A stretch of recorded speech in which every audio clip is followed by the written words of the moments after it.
This is big as the first 3 days of Ravens training camp are officially in the books, and we are starting to get a real look on what this 26 team could become.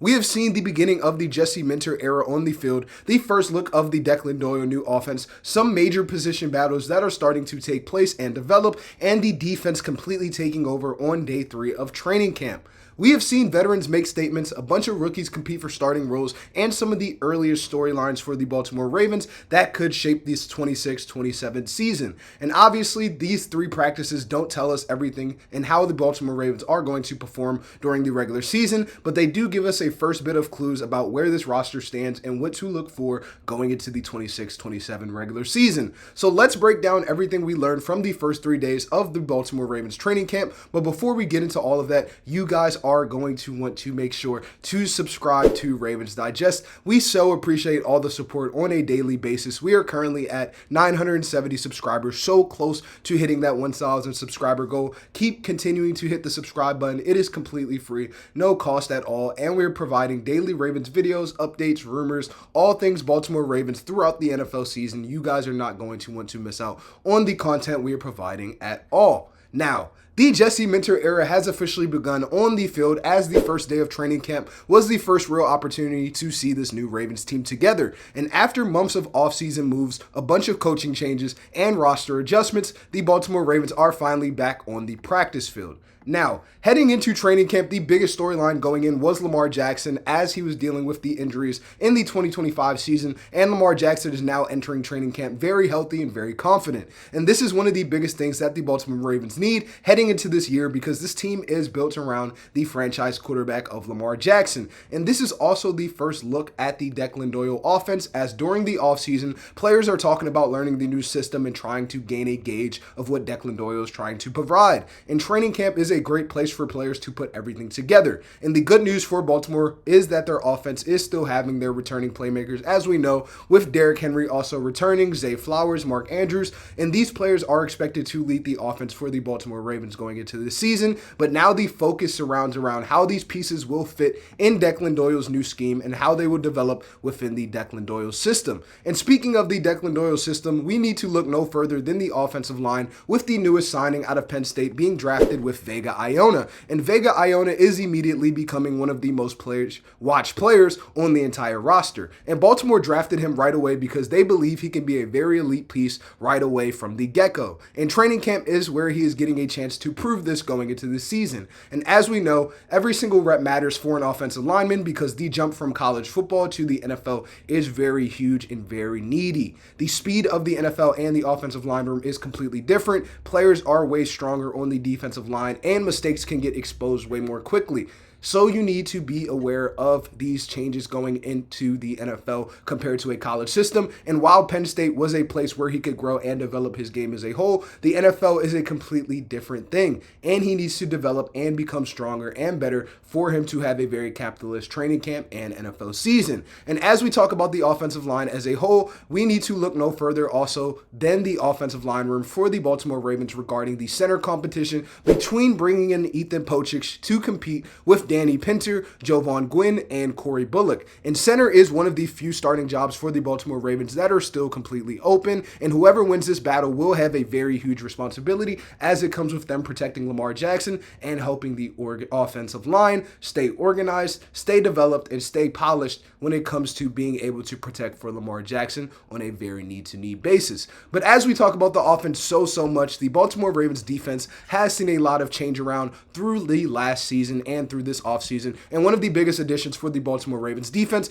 is Trey Hendrickson beginning to have his first training camp with the Baltimore Ravens, as the Ravens brought him in to create more pass pressure, more run pressure as a whole, and be a very impact blocker on the defensive side of the ball. And this is a signing that will help Baltimore's pass rush as a whole, and adding a player like Hendrickson changes the expectations for this entire defensive line unit. Baltimore has also continued to monitor, as we know, Nnamdi Madubuike's progression through these cervical injury that he suffered last season after he received medical clearance to return to football activities, and we are hoping that with Madubuike healthy, him and Trey Hendrickson could be a pivotal duo for this defensive line. And as we know, the Baltimore Ravens know how important he is to this defense and how important Trey Hendrickson could be to this defense, and they are making sure that Madubuike takes the right steps to return in the right way as a whole. But speaking of Madubuike and other defensive players, as we know, Zion Young is a young rookie that has started competing for the Baltimore Ravens defense. But on the offensive side of the ball, the player that has impressed us over the course of the past few days is Jacoby Lane as well. Jacoby Lane's catch radius and his ability has been on full display this training camp. And for players such as Jacoby Lane, Elijah Surratt, and Ryan Eckley in the punting room, for these players, every single practice is an opportunity for you to earn a role and progress towards earning a starting role going into the regular season. And it is about these young players completely changing their position on the depth chart due to the positional and the way that they are playing throughout camp. And Jacoby Lane has been putting up a very impressive camp so far, and we are very excited to see what capitalist impact he could have to this wide receiver room. But the first day was about getting a look at this new Ravens team, but day two focused more on shifting towards the biggest competitions and which players were beginning to separate themselves in training camp going into the regular season. And as we talked about, one of the biggest areas to watch continues to be the offensive line, with Vega Iona continuing to get important reps with the newest offensive line coach, Dwayne Ledford. And for a first-round pick, the expectation for Vega Iona is to improve every single day, and these practices are where he gets a chance to develop. The center battle, as we know, develops so much on and off, and Ethan Pochik was the addition that makes the competition way more interesting than it was before. And there are multiple players fighting for the job, and eventually somebody has to separate themselves within this center room. And the player that has the most consistently and communication with Lamar Jackson will be the most pivotal piece to use on the offensive line. As we know, center is one of the most important positions to communicate within the Baltimore Ravens, and we need to have a very competent center when it comes to protecting Lamar Jackson and communicating these play calling initiatives with Lamar Jackson. But as we talk about the offensive line, the outside linebacker room is also a competitive group for the Baltimore Ravens going into this defensive offseason, and the outside linebacker group is very competitive when it comes to depth in terms of Trey Hendrickson, as we know, Tavius Robinson, Mike Green, and rookie Zion Young out of Missouri putting in some meaningful snaps in training camp. And Baltimore has a bunch of different players that are competing for these snaps, and the competition should make this defensive line group very prepared heading into the 26-27 season. And I am very excited to see, as we talked about, with Madubuike's ramp up also continuing, as he wasn't fully involved with the defensive line during position drills during the first 2 days of training camp. And showing that Baltimore is very careful with his return shows that we are looking for Madubuike to be a capitalist piece going into the regular season. And the Baltimore Ravens understand that training camp is very important, but having him ready for the regular season is one of the key priorities for the Baltimore Ravens. As we've seen, other position battles are starting to develop: wide receiver, cornerback, inside linebacker, and these are all areas where young players are trying to earn opportunities and veterans are trying to hold their spots going into the competition. And the first 2 days showed plenty of competition, but day 3 gave us some of the best competition that we had been looking for going into the offseason and going into the regular season. It was all about Baltimore's defense as the pass rush controlled each session from the beginning to end, with Tavius Robinson being one of those key players alongside Trey Hendrickson and Mike Green consistently pressuring these quarterbacks and disrupting the timing of Lamar Jackson as well as Skylar Thompson. One of the biggest camp battles earlier, as we talked about, involving Tavius Robinson, is him going against Roger Rosengard and Ronnie Stanley. And Robinson has been able to create problems for the offensive line during these open practices, and for Rosengard on the offensive line room, him getting these reps with these elite defensive linemen are very valuable. And going against these quality pass rushers every single day is exactly how these young offensive linemen for the Baltimore Ravens are going to improve, because these challenges can help him prepare just not for now, but also for the regular season. And throughout this entire camp and that day that Tavius Robinson had a very elite day, Lamar Jackson was very frustrated on that end of the ball, as the biggest moment came at the end of practice with a 4th and 4 in the red zone. Lamar threw an interception to Malachi Starks, and Starks finished the practice with one of the biggest defensive plays from the early days of training camp. And Lamar was very frustrated in the moment, but training camp is designed for these things to happen as the offense is learning the new system under Declan Doyle and the defense is adjusting to the newer pieces and additions for the Baltimore Ravens. As we know, mistakes are bound to happen, but the most important part is fixing these mistakes before the season starts. And as the pass rush made a very big impact on day 3, the secondary also showed why it was so elite last season and why they're continuing to be a beneficial piece towards the Baltimore Ravens secondary. With this, Nate Wiggins was one of the biggest standouts as Nate Wiggins disrupted a 3rd and short screen in the red zone and later broke up an underwhelmed pass for Rashad Bateman. But Rashad Bateman also had very key moments in the early beat of camp, with him responding and beating Nate Wiggins on an out route and gaining more than 20 yards. These are the type of matchups we are looking forward to during training camp as Rashad Bateman is looking to have a bounce back year compared to 2025. And these talented young corners could be tested by guarding an experienced receiver such as Rashad Bateman. And both sides getting these reps are very important for the Baltimore Ravens as they are giving opportunities to other members of the secondary as well. With this, Chido Aduzze was a also valuable veteran addition to the cornerback room, and Awuzie was one of the experienced options for the Baltimore Ravens in a competitive sense, and he is beginning to have a very important training camp under building chemistry with Jesse Minter.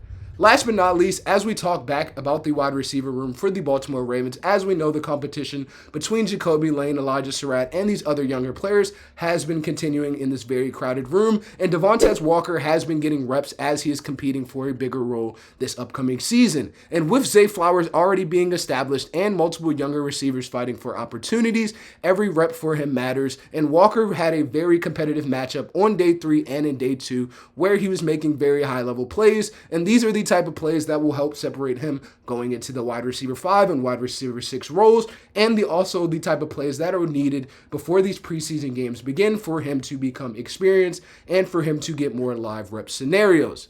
But as we know, last and not least, one of the less talked about Ravens last year, but had a very tough, heartbreaking end to their season last year, one player who was quietly having a very confident training camp so far is Tyler Loop. As Tyler Loop was perfect on day 3 of practice, and he had all 3 field goals go in, including one from 56-yarder, as we are hoping that he can consistently hit those 50 to 55-yard field goals. And Baltimore entered camp believing he could handle these situations, and performances like this in training camp prove why Tyler Loop could be a very good kicker for the Baltimore Ravens. And as well as this, the Baltimore Ravens are excited to get him more reps and more comfortable and build his confidence based on the disappointing season last year. Now, the Baltimore Ravens had a bunch of players that had also returned to the field and a bunch of players that had been activated off of the inactive list, such as Adisa Isaac and Bilal Cohn based on the injury he had last preseason. But the more players that are becoming available for the Baltimore Ravens will be more exciting, and other players who were out included Calais Campbell, Travis Jones, Buchanan, Corey Bullock, and Baltimore is looking to have the entire roster through these practices in the future, and these situations are continuing to be monitored throughout the rest of camp.